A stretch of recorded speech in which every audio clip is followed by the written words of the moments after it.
Hi everybody. So we're a couple days away from Christmas and just over a week away from the changing of the year and the changing of the decade.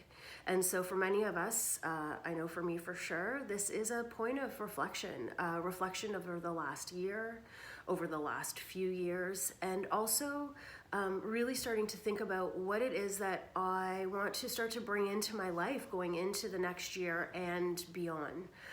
What it is that I want to manifest. And in thinking about that, being a teacher and being someone who loves to share knowledge, it's what do I want to manifest for myself so that I can bring that out and share that with the world. I was in India last month, and for me that was a huge, there still really isn't great words to explain my experience in India, and if you've ever been, you'll completely understand what I mean.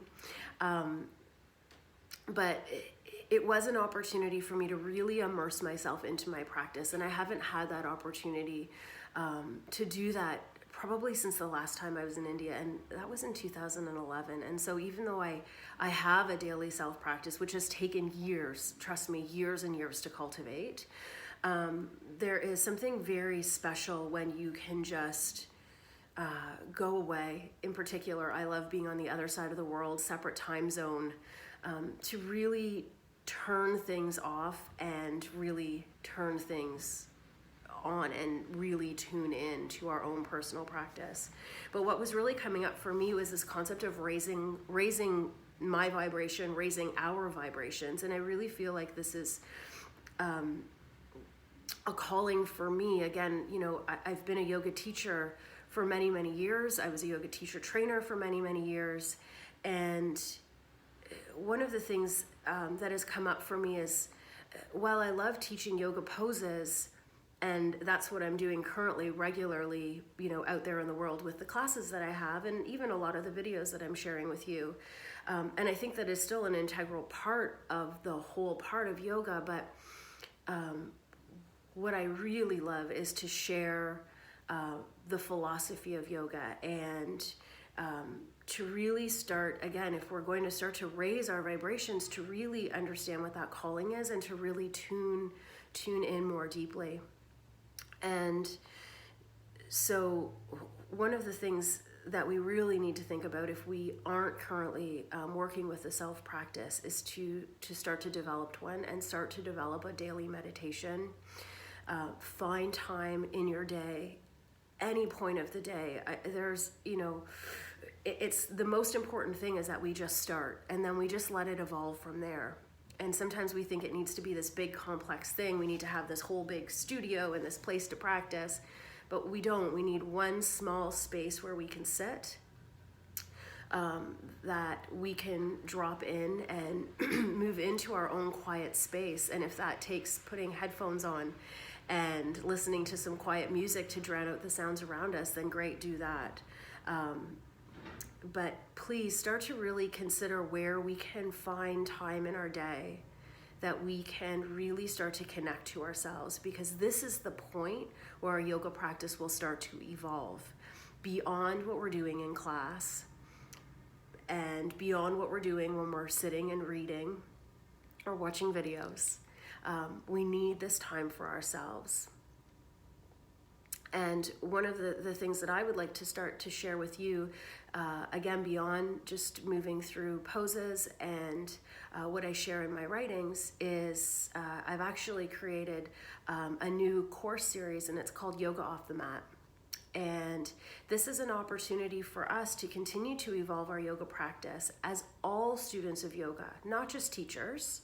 And you know, often as our yoga practice does start to evolve, we feel like that is the next sort of layer to where we need to go. And while that's beautiful and important, and going through those teacher training programs will certainly evolve your practice without question, for a lot of people, it's really not practical, or it's not available, whether it's financially or time, right? It takes a lot of sectioned off time. And so I want to start to be able to share with you, with everybody, different concepts and practices from yoga philosophy to really help us move beyond what our physical practice is, which is really what's available to us out here on an ongoing basis as students of yoga, to move more deeply, to raise our vibrations. And so this has started off with a series called Yoga Off the Mat. And the first part is called Yamas and Niyamas, because that's a great place to start. Yamas and niyamas are about our conscious ethical values. So socially, how we interact in the world, which is the yamas, and niyamas being how we personally interact with ourselves. And so I will be sharing this course with you live and in person in Toronto, here in my studio in East York in Toronto, over a series of Saturdays. It's 2 to 4 o'clock, starting January 18th over 4 weeks. And we're going to go through the different concepts of yamas and niyamas together in an open dialogue discussion. And I'm going to serve tea, and we're going to do a meditation. But it'll be an open dialogue and discussion format for us to really start to understand, again, how to take our yoga practice off the mat. However, I know that I am connected to so many people that live well beyond Toronto, and I also understand that even in Toronto, it's hard to get to different areas of the city, and it's hard to carve this time out for ourselves. And so I'm also offering this program remotely. So you can log in live through this time period and share the course with us as well. The only thing is you'll have to make your own tea, but I think that will be okay. But I'm really looking forward to sharing these concepts with you. I'm in the process right now of writing out a workbook that's going to include journaling ideas, but really deepening our practice in terms of these concepts of yamas and niyamas. So we're starting there. And who knows where this program will take us. But again, I'm really excited to share it with you. I do have a couple blogs that I've written about the yamas and niyamas. So if you want a little more information, you can dig there. I'm going to throw the link down in the comment section here so you can read a little more about the course. And of course, if you have any questions, please let me know.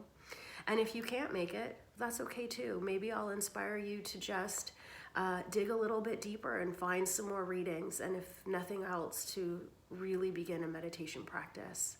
So for all of you celebrating Christmas and Hanukkah, I wish you happy holidays. For everyone that's just enjoying a few days off, if you live in the Western world because our stores and everything is closed, I'm wishing just everyone a wonderful, happy holiday week. May this be a blessed time for you and your family, and may your biggest present be your presence. Namaste. Thank you so much.